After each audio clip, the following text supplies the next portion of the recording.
காலையில பொங்கல் அன்னைக்கு கோலம் போடுறீங்களே, பொங்கும் பொங்கல் இல்லை, பொய் வாக்குறுதி கொடுத்த பொங்கல் அப்படின்னு போடுங்க. 1000 ரூபாய் எங்கேன்னு கொஸ்டின் மார்க் போட்டு கோலத்தை போடுங்க. யார் அந்த சாருன்னு கோலத்துல போட்டு கேள்விக்குரிய போடுங்க. பாலியல் வன்கொடுமை இன்னைக்கு தமிழ்நாட்டில் தலை விரிச்சு ஆடிக்கிட்டு இருக்கு. பள்ளி குழந்தை வரையில இருந்து பல்கலைக்கழக மாணவிகள் வரைக்கும் பாலியல் வன்கொடுமை.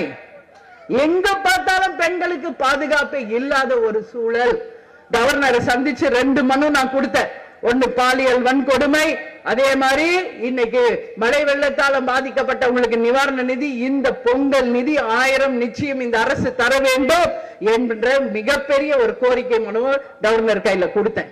அதுக்கு அடுத்தது மேலூர்ல விவசாய மக்களுடைய 5000 ஏக்கர் நிலத்தை இந்த திமுக ஆட்சி ஆட்டைய போட பாக்குறாங்க.